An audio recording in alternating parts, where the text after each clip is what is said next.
moytuloo rey bakkan seen Cheikh radiyallahu anhu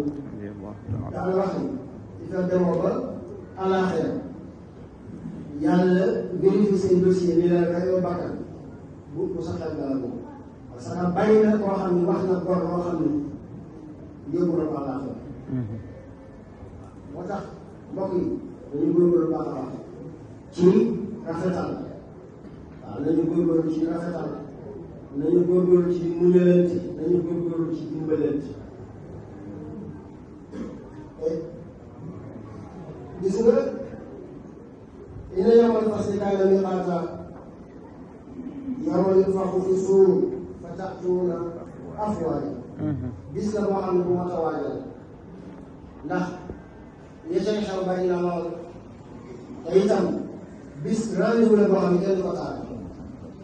fii ci àdduna rendez-vous bu ne mën nañ ko fee woote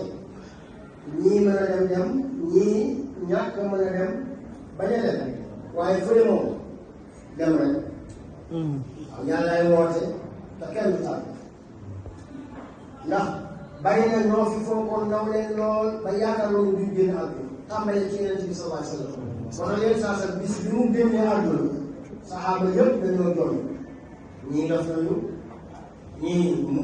lu nañu mënatuñoo wax ñii lafañ nañu seen tànk daw mënatuñoo dox waaye jamono bu nekk yàlla dina taxawal koo xamante ni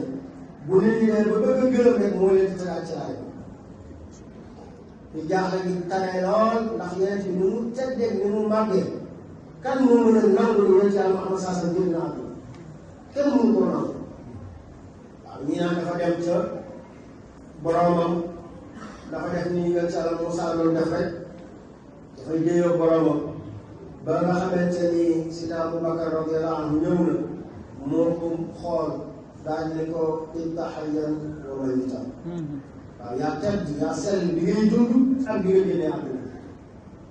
daal di ñëw taxaw ci la xool man kaana ya'budu llaha fa inna allaha hayyun laa yamuut wa man kaana ya'budu muhammadan fa inna muhammadan qad maat kuy jaamu yàlla yàlla ngi fi jóg kuy jaamu Seydina Muhammad sallallahu alayhi wa sallam Muhammad moom wuy ji na boromam ñëpp soog a yëg ni Yonent bi saa sallam wuy ji na boromam est ce que bu demee day tax àdduna taxaw est ce que bu demee day tax diine ji taxaw te yàlla ne woon al-yawma akmaltu lakum diinakum wa atmamtu lakum ni'mati wa raditu lakum al-islaama diinan kon ba tey moo tax lépp day wéy waaw te li mu waroon def na ko mooy la ko yàlla joxoon mu war ñu ko jottali nañ ko moom ma sëkk mais nag bàyyi ma lenn lu leen di jël lu digal naa leen bàyyi ma lenn lu leen lor dara tere naa leen